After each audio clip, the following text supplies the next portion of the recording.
ബീഹാറിലെ വോട്ടർ പട്ടിക പരിഷ്കരണത്തിനെതിരായ ഹർജികളിൽ ഇന്ന് സുപ്രീം കോടതി വീണ്ടും വാദം കേൾക്കാനിരിക്കുകയാണ്. കഴിഞ്ഞ ദിവസം വാദം കേട്ടിരുന്നു. അപ്പോൾ SIR പ്രക്രിയയിൽ നിയമവിരുദ്ധതയുണ്ടെങ്കിൽ റദ്ദാക്കുമെന്ന സുപ്രീം കോടതിയുടെ ഭാഗത്തു നിന്ന് ഒരു നിരീക്ഷണം ഉണ്ടായിരുന്നു. എന്താണ് ഇന്ന് അത് സംബന്ധിച്ച കൂടുതൽ വിശദാംശങ്ങളിലേക്കും വാദങ്ങളിലേക്കും സുപ്രീം കോടതി ഏത് രീതിയിലാണ് കടക്കുക എന്ന് നമുക്ക് പരിശോധിക്കാം. സിബി ജോസഫ് ദില്ലിയിൽ നിന്ന് ചേരുന്നുണ്ട്. Sibi, good morning.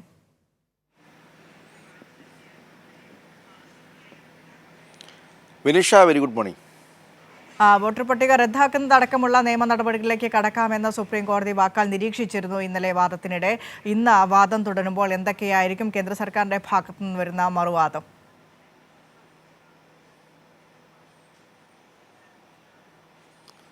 വിനിഷ, എന്തായാലും സുപ്രീം കോടതിയിൽ ഈ ബീഹാർ വോട്ടർ പട്ടിക പരിഷ്കരണവുമായി ബന്ധപ്പെട്ട വിവിധ ഹർജികളിൽ വാദം പുരോഗമിക്കുകയാണ്. ഇന്നും ആ വാദം തുടരുകയും ചെയ്യും. ഇന്നലെ സുപ്രീം കോടതിയിൽ തികച്ചും നാടകീയമായ സംഭവവികാസങ്ങളാണ് ഉണ്ടായത്. അതായത് ഇന്നലെ ഈ ഇരുഭാഗത്തിൻ്റെയും വാദങ്ങൾ നടക്കുന്നതിനിടെ ഇന്നലെ യോഗേന്ദർ യാദവ്, അദ്ദേഹം സാമൂഹിക പ്രവർത്തനം ആക്ടിവിസ്റ്റും അതോടൊപ്പം തന്നെ അദ്ദേഹം സ്വരാജ് ഇന്ത്യ എന്ന പ്രസ്ഥാനത്തിൻ്റെ സ്ഥാപകൻ കൂടിയാണ്. അദ്ദേഹം ഇന്നലെ അഭിഭാഷകനല്ല, പക്ഷേ അദ്ദേഹത്തിന് ഈ ഹർജിക്കാരനായ അദ്ദേഹത്തിനും ഇന്നലെ സ്വന്തം നിലയിൽ വാദിക്കാനുള്ള അവസരം സുപ്രീം കോടതി നൽകിയിരുന്നു. അവിടെ അദ്ദേഹം ഈ ബീഹാർ വോട്ടർ പട്ടിക പരിഷ്കരണവുമായി ബന്ധപ്പെട്ടുകൊണ്ട് ഈ പട്ടിക പുറത്തു വരുമ്പോൾ ഈ പട്ടികയിൽ മരിച്ചു എന്ന് തെരഞ്ഞെടുപ്പ് കമ്മീഷൻ പ്രഖ്യാപിച്ച ഒരു സ്ത്രീയെ അടക്കം സുപ്രീം കോടതിയിൽ നേരിട്ട് ഹാജരാക്കുന്ന സ്ഥിതി ഉണ്ടായി.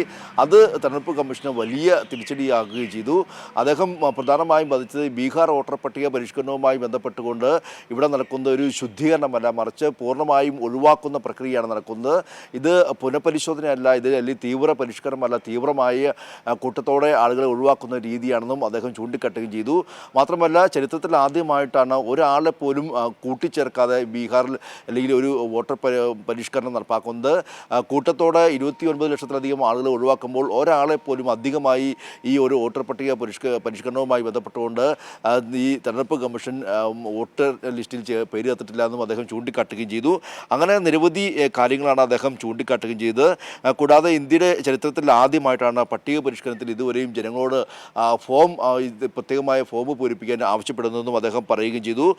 പൂർണ്ണത, കൃത്യത, നീതി എന്നീ 3 കാര്യങ്ങളിൽ പൂർണ്ണമായും ഈ തെരഞ്ഞെടുപ്പ് കമ്മീഷൻ പരാജയപ്പെട്ടു എന്ന് ചൂണ്ടിക്കാട്ടിക്കൊണ്ടായിരുന്നു അദ്ദേഹത്തിൻ്റെ വാദം. അദ്ദേഹം 10 മിനിറ്റോളം വാദിച്ചെങ്കിലും ആ വാദം കൃത്യമായ വിശകലനത്തോടുകൂടിയും കൃത്യമായ തെളിവുകൾ ഹാജരാക്കിക്കൊണ്ടായിരുന്നു യോഗേന്ദർ യാദവിൻ്റെ വാദം. അതുതന്നെയായിരുന്നു ഇന്നലത്തെ വാദത്തിലെ ഏറ്റവും പ്രധാനപ്പെട്ട, ഏറ്റവും ശ്രദ്ധേയമായ കാര്യവും. അതിനുശേഷമാണ് അദ്ദേഹം ഈ വോട്ടർ ലിസ്റ്റുമായി ബന്ധപ്പെട്ടുകൊണ്ട് തെരഞ്ഞെടുപ്പ് കമ്മീഷൻ മരിച്ചു എന്ന് പറയുന്ന ആളെ നേരിട്ട് സുപ്രീം കോടതിയിൽ ഹാജരാക്കിയത്. ഇനിയും 2 പേർ കൂടി എൻ്റെ പിന്നിലുണ്ട്, ഈ വോട്ടർ പട്ടിക പരിഷ്കരണത്തിൻ്റെ ഭാഗമായി തെരഞ്ഞെടുപ്പ് കമ്മീഷൻ പുറത്താക്കിയ ആളുകളുണ്ട് എന്ന് അദ്ദേഹം ചൂണ്ടിക്കാട്ടുകയും ചെയ്തു. എന്തായാലും അദ്ദേഹത്തിന് കൃത്യമായ വിശകലനവും കൃത്യമായ രീതിയിൽ വാദവും പൂർത്തിയാക്കി അദ്ദേഹത്തിന് നന്ദി സുപ്രീം കോടതി അറിയിക്കുകയും ചെയ്തു. എന്തായാലും പിന്നീട് ഇന്നലെ കപിൽ സിബൽ അടക്കമുള്ള മറ്റുള്ള ഹർജിക്കാരെല്ലാം നിലയും വാദം നടത്തുകയും ഇതിനിടയിൽ സുപ്രീം കോടതി ഈ വോട്ടർ പട്ടിക പരിഷ്കരണത്തിൽ എന്തെങ്കിലും അപാകതയുണ്ടെങ്കിൽ അത് റദ്ദാക്കാൻ മടിക്കില്ല എന്നുള്ള മുന്നറിയിപ്പ് കൂടി ഇന്നലെ സുപ്രീം കോടതി നൽകിയിട്ടുണ്ട്. ജസ്റ്റിസ് സുധാൻഷു ദുലിയ അധ്യക്ഷനായ ബെഞ്ചാണ് ഈ ഒരു ഹർജിയിൽ വാദം കേൾക്കുന്നത്. ഇന്നും ആ വാദം തുടരുകയും ചെയ്യും. 29 ലക്ഷം വോട്ടർമാരാണ് ഈ ബീഹാർ വോട്ടർ പട്ടികയുമായി ബന്ധപ്പെട്ടുകൊണ്ട് ആദ്യ കരട് റിപ്പോർട്ട് ഓഗസ്റ്റ് 1 പുറത്തിറങ്ങുമ്പോൾ തെരഞ്ഞെടുപ്പ് കമ്മീഷൻ തന്നെ സമ്മതിച്ചിരിക്കുന്നത്. ഇതിൽ പലരും മരിച്ചവർ ജീവിച്ചിരിക്കുന്നവർ മരിച്ചവരായും കാണിച്ചുകൊണ്ട് ഈ തെരഞ്ഞെടുപ്പ് കമ്മീഷൻ്റെ ഈ പട്ടിക പൂർണ്ണമായും പരാജയമാണെന്ന് കപിൽ സിബൽ അടക്കം ഇന്നലെ ചൂണ്ടിക്കാട്ടുകയും ചെയ്തിരുന്നു. ഇതിൽ ആധാർ കാർഡും അതോടൊപ്പം തന്നെ മറ്റ് വോട്ടർ ID കാർഡും തന്നെയും പ്രധാനപ്പെട്ട രേഖയായി പരിഗണിക്കാത്ത കാര്യം ഇന്നലെയും ഇത്തരത്തിൽ ഹർജിക്കാർ ചൂണ്ടിക്കാണിക്കുകയും ചെയ്തിരുന്നു. എന്തായാലും ഈ വിഷയവുമായി ബന്ധപ്പെട്ടുകൊണ്ട് ഒരു നിർണായകമായ വിധി ഉണ്ടാകുമെന്ന പ്രതീക്ഷയാണുള്ളത്. ഇന്നും ആ വാദം തുടരുകയും ചെയ്യും. പ്രധാനമായും ഈ 29 ലക്ഷം വോട്ടർമാർ ഇത്തരത്തിൽ പട്ടികയിൽ നിന്ന് പുറത്തായി എന്ന് പറയുമ്പോഴും ഒരാളെ പോലും ഈ പരിഷ്കരണവുമായി ബന്ധപ്പെട്ടുകൊണ്ട് വോട്ടർ പട്ടികയിൽ ഇടം പിടിച്ചിട്ടില്ല എന്നുള്ളതാണ് ഏറ്റവും പ്രധാനപ്പെട്ട കാര്യം. എന്തായാലും ഇതുമായി ബന്ധപ്പെട്ടുകൊണ്ട് കഴിഞ്ഞ ദിവസം പാർലമെൻറ്റിൽ കഴിഞ്ഞ 15 ദിവസവും പാർലമെൻറ്റ് പൂർണ്ണമായും സ്തംഭിക്കുന്ന കാഴ്ചയാണ് കണ്ടത്. ഇന്നലെയും ഈ ബീഹാർ വോട്ടർ പട്ടിക പരിഷ്കരണവുമായി ബന്ധപ്പെട്ടുകൊണ്ട് പാർലമെൻറ്റ് കവാടത്തിന് മുന്നിലും വലിയ പ്രതിഷേധമുണ്ടായി. ഇന്നിപ്പോൾ ആ ഒരു പ്രതിഷേധം പിന്നീട് അത് പാർലമെൻറ്റിനുള്ളിലും ഈ പ്രതിഷേധമുണ്ടായി. ഇന്നിപ്പോൾ പാർലമെൻറ്റ് 18-ാം തീയതി വരെ പാർലമെൻറ്റ് ഇപ്പോൾ ഉണ്ടാകില്ല. ഇനി 18-ാം തീയതി ആയിരിക്കും പാർലമെൻറ്റ് നടപടികൾ ഉണ്ടാകുക. കഴിഞ്ഞ 15 ദിവസവും ഈ വോട്ടർ പട്ടിക പരിഷ്കരണവുമായി ബന്ധപ്പെട്ടുകൊണ്ടും കൂടാതെ കള്ളവോട്ട് മോഷണവുമായി ബന്ധപ്പെട്ടുകൊണ്ട് വ്യാപകമായ പ്രതിഷേധമാണ് രാജ്യമെങ്ങാനും ഇത്തരത്തിൽ രാജ്യവ്യാപകമായി ഇത്തരത്തിൽ പ്രതിപക്ഷം കൊണ്ടുവരുന്നത്. അതിൻ്റെ ഭാഗമായിട്ടാണ് ഇന്നിപ്പോൾ ഈ സുപ്രീം കോടതിയിൽ വാദം തുടരുമ്പോൾ സ്വാഭാവികമായി ഇതിലെ ഓരോ നിരീക്ഷണം എല്ലാം തന്നെയും ഏറെ നിർണായകമാണ്. ഇന്നും വീണ്ടും സുപ്രീം കോടതിയിൽ ഈ ബീഹാർ വോട്ടർ പട്ടികയുമായി ബന്ധപ്പെട്ടുള്ള വാദങ്ങൾ തുടരുകയും ചെയ്യും. ബിനിഷ. ശരി സിബി, വോട്ട് ചോരി അത് തടയപ്പെടുക തന്നെ വേണം.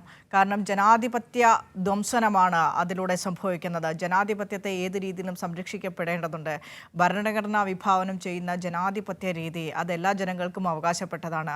ജനങ്ങളുടെ വോട്ട് വാങ്ങി ജനങ്ങളാൽ തിരഞ്ഞെടുക്കപ്പെടുന്ന ഒരു ജനങ്ങളുടെ ഗവൺമെൻറ്റായി നിൽക്കുന്ന സമയത്ത് അപ്പോൾ അത് ജനങ്ങളോട് കള്ളത്തരം കാണിക്കാൻ പാടില്ല. സത്യം നേരിൻ്റെ നെറിയുടെ പാതയിൽ തന്നെയാകണം എന്നുള്ളത് ഓർമ്മിപ്പിക്കുകയാണ് ആ പ്രതിപക്ഷത്തിൻ്റെ ഇത്തരത്തിലുള്ള പ്രതിഷേധ പ്രകടനങ്ങളൊക്കെ.